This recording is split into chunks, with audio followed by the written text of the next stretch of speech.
आपको एक ऐसी कहानी सुनाने जा रही हूँ जो उन तीनों दोस्तों ने कभी नहीं सोचा था। ये बात है साजिद और उसके तीन दोस्त वाजिद, तानिया और सिहर वीकेंड मनाने घर से निकले थे।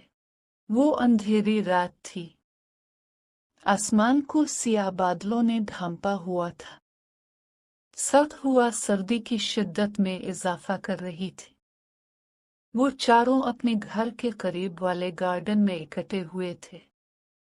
यार वाजिद, क्या सुहाना मौसम है, क्यों न लॉन्ग ड्राइव पर चले? साजिद ने कहा, पागल हो गए हो? मौसम देखा है तुमने, कभी भी बारिश हो सकती है। सहर ने साजिद की बात का जवाब दिया, इसका मतलब है तुम बारिश से डरते हो। मैं डरता वरता नहीं हूँ। मैं तो बस तुम्हें ये कह रहा था कि ऐसे मौसम में लॉन्ग ड्राइव पर जाना माकूल बात नहीं, सिहर ने वजाहत की।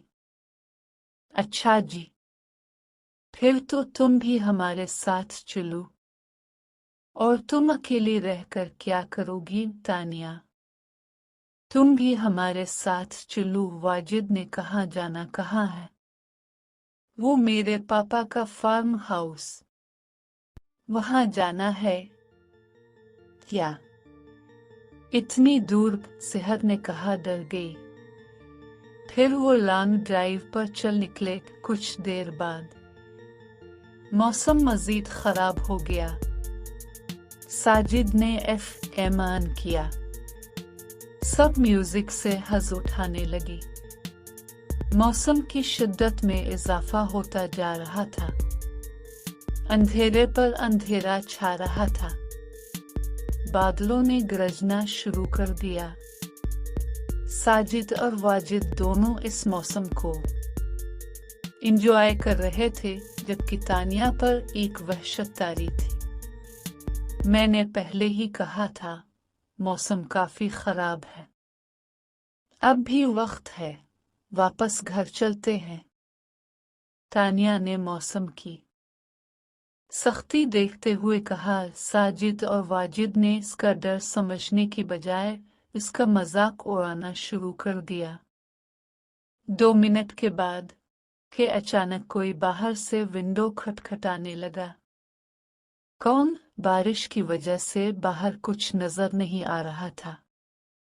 वाजिद की आवाज में भी कपकपाहट आ गई। सिहर और तानिया के साथ राब वाजिद भी मौसम के हिसार में आ गया। इसका वजूद भी खौफ के जेर असर हो गया।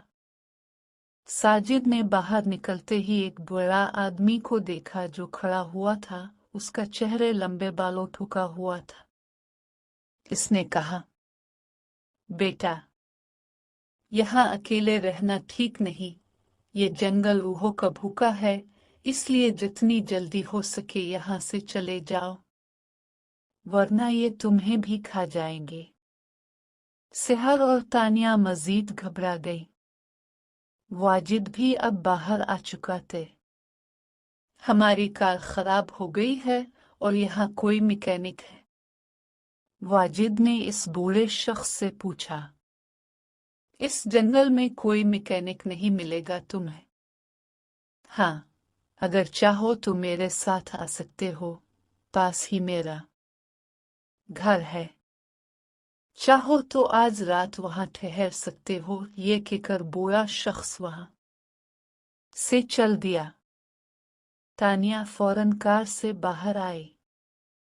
यार, इस तूफानी रात में बाहर रुकने से बेहतर है इस बूढ़े शख्स के साथ उसकी घर ही चलते हैं। फिर वो सब बूढ़ा आदमी के साथ चल दिए। ये जो हुआ वो किसी तूफानी रात से कम नहीं थी। अगली सुबह इस घर से 4 लाशें मिलती है और इस बूढ़े आदमी का भी कोई अता पता नहीं था। वो कौन था किसी को पता नहीं। तो ये कहानी अच्छी लगी तो जरूर बताना। मिलते हैं ऐसे ही किसी और खौफनाक कहानी के साथ। तब तक के लिए अलविदा।